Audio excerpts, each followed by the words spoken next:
ಯಾವಾಗ ವಾಕ್ಯದ ಮಾತುಗಳು ಕೇಳ್ತೀವೋ ಕರೆಕ್ಟ್ ಆಪ್ಷನ್ ನಾವು ಸೆಲೆಕ್ಟ್ ಮಾಡ್ಕೊಳ್ತೀವಿ. ನಾವೇನು ಮಾಡ್ಬೇಕು ಅದನ್ನೇ ಮಾಡ್ತಾ ಇರ್ತೇವೆ.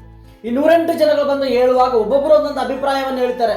ಅದಕ್ಕೂ ಓಕೆ, ಇದಕ್ಕೂ ಓಕೆ, ಎಲ್ಲರಿಗೂ ತಲೆ ಅಲ್ಲೆಡಿಸ್ಕೊಂತ ನಿಂತ್ಕೊಳ್ಳುವಂಥ ಅವಶ್ಯಕತೆ ನಮ್ಗಿರುವುದಿಲ್ಲ. ಇಲ್ಲ, ದೇವ್ರನ್ನ ಕೇಳ್ತಾ ಇದೀಯ ನೀನು, ಸ್ವಾಮಿ ನನ್ನ ಕೆಲಸದಲ್ಲಿ ನಾನು ಏನು ಮಾಡ್ಕೊಳ್ಬೇಕು ಗೈಡ್ ಮಾಡಂತ, ನನ್ನ ಕುಟುಂಬದಲ್ಲಿ ಗಂಡ ಹೆಂಡತಿ ವಿಚಾರ, ಮಕ್ಕಳ ವಿಚಾರದಲ್ಲಿ ಏನು ಮಾಡ್ಬೇಕಂತ ಗೈಡ್ ಮಾಡಂತ ನೀನು ಎಷ್ಟು ಸರಿ ಕೇಳಿದ್ಯಾ. ನಿನಗೆಲ್ಲ ಬೇಕು, ಆಸೆ ಮಾತ್ರ ದೊಡ್ಡದಿರುತ್ತೆ, ಆದರೆ ದೇವ್ರನ್ನ ಕೇಳ್ಕೊಳ್ಳುವಂಥ ಮನಸ್ಸು ಬಹಳ ಚಿಕ್ಕದಿರುತ್ತೆ. ಪ್ರತಿದಿನ ನಾವು ದೇವ್ರನ್ನ ಕೇಳ್ಕೊಳ್ಬೇಕು. ಪ್ರತಿದಿನ ದೇವ್ರನ್ನ ಕೇಳ್ಕೊಂಡ್ರೆ ಪ್ರತಿದಿನ ದೇವರು ಹೊಸ ಆಲೋಚನೆಗಳಿಂದ ನಮ್ಮ ನಡೆಸ್ತಾರೆ. ಆದ್ರೆ ನಮ್ಮ ಆಲೋಚನೆ ಯಾವಾಗ ಒಂದ್ಸಾರಿ ಭಾನುವಾರ ಕೇಳ್ಕೊಳ್ಳೋದು, ಉಳಿದ ಎಲ್ಲಾ ದಿನಗಳು ನಮ್ಗೆ ಇಷ್ಟ ಬಂದಂಗೆ ನಾವು ನಡ್ಕೊಂಡು ಹೋಗುವಂಥದ್ದು ಅನೇಕ ಕುಟುಂಬಗಳಿಗೆ ಸರ್ವೇ ಸಾಮಾನ್ಯವಾಗಿರ್ತದೆ. Every day you begin your work with God. ನಿನ್ ಕೆಲಸ ಪ್ರತಿದಿನ ದೇವ್ರ ಜೊತೆ ಪ್ರಾರಂಭ ಮಾಡು. ನಿನ್ನ ಆಲೋಚನೆ ದೇವ್ರಿಗೆ ಒಪ್ಪಿಸಿ ಪ್ರಾರಂಭ ಮಾಡು. ನನ್ನ ಮಕ್ಕಳ ಭವಿಷ್ಯತ್ತು ದೇವರ ಕೈಯಲ್ಲಿ ಕೊಟ್ಟು ಪ್ರಾರಂಭ ಮಾಡು.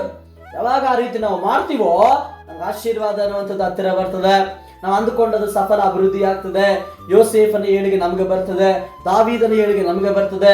ದೇವರು ಆ ರೀತಿ ನಮ್ಮನ್ನು ಬಲಪಡಿಸ್ತಾರೆ ತನ್ನ ಅಭಿಷೇಕದಲ್ಲಿ.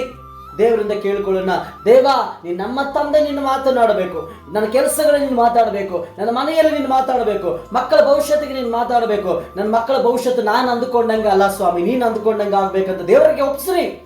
ಇನ್ಮೇಲೆ ನಿನ್ನ ಮನೆಯನ್ನು ಯಾರು ಗೈಡ್ ಮಾಡ್ತಾರೆ? ನೀನಾ, ನಿನ್ನ ದೇವರ? ನಿನ್ನ ಗೈಡ್ ಮಾಡಿದ್ರೆ ನಿನ್ನ ಮನೆಯಲ್ಲಿ ಸಮಾಧಾನದ ಕೊರತೆ ಇರ್ತದೆ, ಆರ್ಥಿಕವಾದ ಕೊರತೆಗಳು ಬರ್ಬೋದು. ದೇವರ ಗೈಡ್ ಮಾಡಿದ್ರೆ ಸಮಾಧಾನ ಸಮೃದ್ಧಿಯಾಗಿರ್ತದೆ. ಟೈಮ್ಗೆ ಅನುಗುಣವಾಗಿ ಅವಶ್ಯಕತೆಗಳು ದೇವರು ಕೊಡ್ತಾರೆ. ಗಂಡ ಹೆಂಡತಿ ಮಧ್ಯದಲ್ಲಿ ಪ್ರೀತಿ, ಪರಸ್ಪರವಾದ ಒಡನಾಟ ಇರ್ತದೆ.